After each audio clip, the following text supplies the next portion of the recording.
So there is a difference between software development and software engineering. And we oftentimes find ourselves using the two terms interchangeably. Someone might say they are a programmer. Someone might say they are a coder.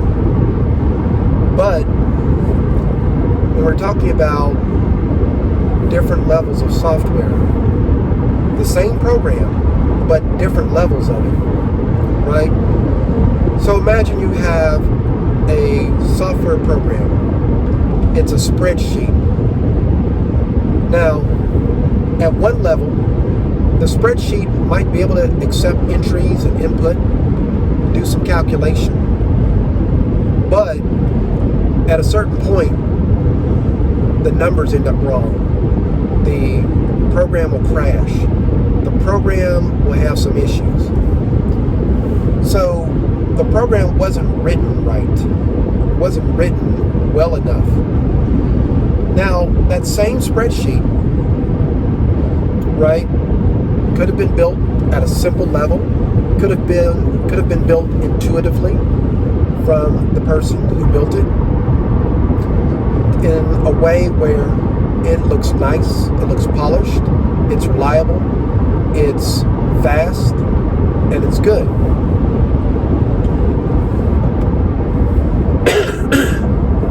Well, the problem that you run into is that the talented person that built that cannot spread their talent to other software developers. So that becomes issue number one. Issue number two is that when the requirements of that program changes, well, that was some good food I had.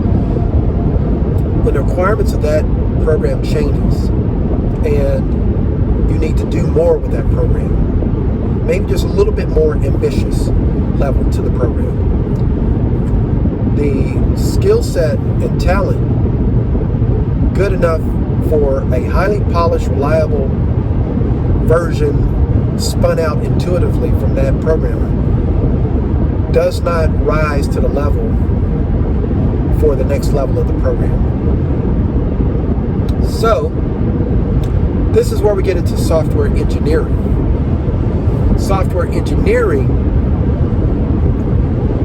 is based on setting objectives and understanding what those objectives would look like in terms of success and failure well in advance of putting code in place to fulfill those objectives, and then having the means to measure and verify those objectives, measure the implementation to those objectives. And that's the core of software engineering. You then expand out from that into monitoring, into what some would call continuous integration, continuous development, where you have build processes that can help in the validation of the software even after you've written it and even after you have personally validated it. There may be a scale of validation that goes beyond your own development machine or a single machine scenario, particularly relevant for server-based software solutions. So, software engineering is something that I think is seldom emphasized. The people who leap into that conversation about software engineering, I think they do so in a way where, at least in the past, they have not adequately acknowledged the scope of division between software development and software engineering. The path that I'm taking in this conversation does not discount software development. we still need software development. So where software engineering has measurement, rigor, and high structure and high standards, software development has creativity, it has innovation, it has the creation of new value. So you need both. You need software development, especially for startups, and you need software engineering, which you see predominantly in FANG level organizations. So the thing of it is I only now bring up software development versus software engineering for one reason. The whole conversation about AI in the field of producing software, I think this is the point, that it is scientists and engineers that have produced and promulgated artificial intelligence. And in the way that AI works at its best level in support of those practices is aligned with software engineering more than it is aligned with software development. So yes, AI is more about software engineering than it is software development. That is why the whole concept of vibe coding has been controversial, because vibe coding as a terminology, I know the individual who coined it is himself a scientist, right? Who is more aligned with software engineering than development. But vibe coding as a term, etymologically, would be more aligned with software development.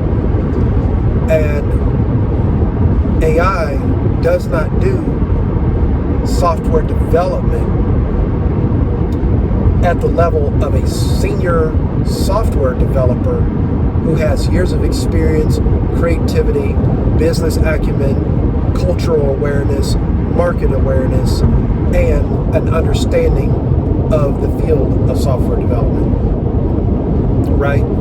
Going back to the categories I had earlier between what value the software developer brings to the table. So vibe coders are attempting to bring that value, but AI is not a tool that brings that value forth in a way that a classic vibe coder would.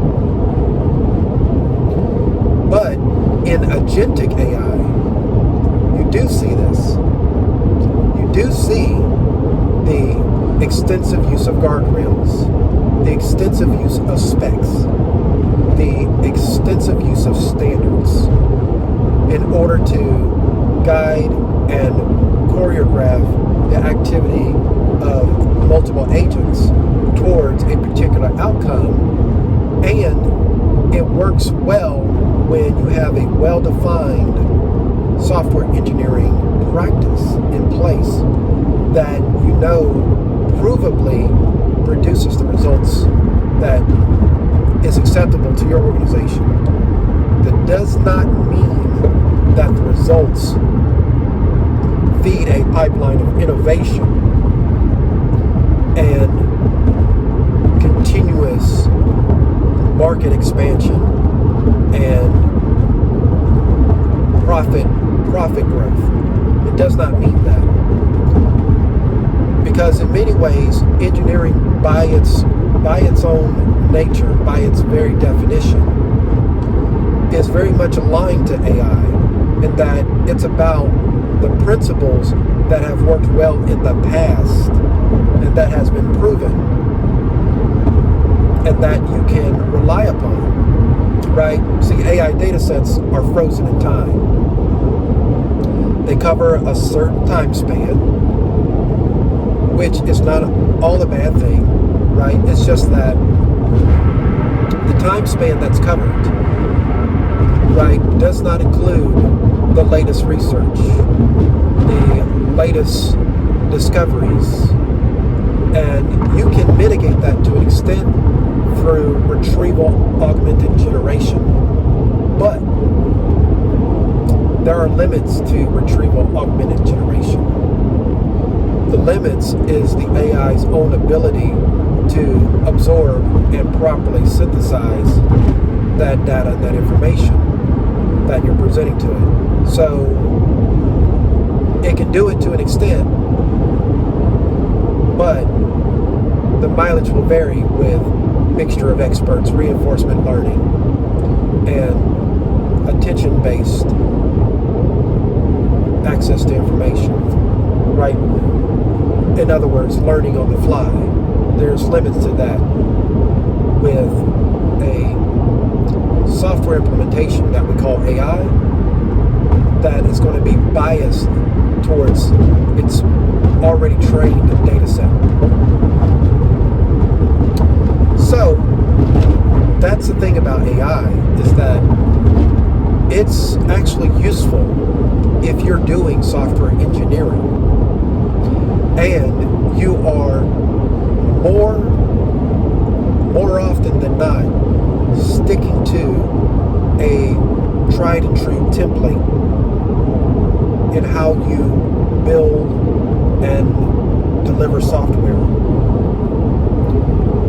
But if you are someone who is being creative, or you are someone that is doing engineering, but it's in areas not covered by the AI data set, such as building operating systems. Now, I know Google I/O, they demonstrated a 12-hour run of an agent that built an operating system, right? But it's based off of Linux. It's based off of known open source samples of Linux and Unix. It is not a new operating system. AI is not going to build a brand new operating system with a fundamentally different hardware abstraction layer, a fundamentally different driver model, a fundamentally different way of invoking and activating binary executables. It's not going to have a fundamentally different relationship with BIOS or UEFI. It's not going to have a fundamentally different relationship with hardware components. So if you take a hardware engineer or a team of them, and they create an entirely different range of hardware, an AI, as it's defined today, is not going to be able to summon an operating system that can work with that hardware. So we have to be careful of the stage performances that convince us that AI has advanced our practice of software development and engineering more than it actually has. When in reality, it is a successful automation of the transformation of text in those areas of software development that are text driven, but where the text generation can be approached in a systematic and routine way. And a simpler way to say that is, if we could have used code generators to do the job before, then AI can do that job today. That's pretty much it.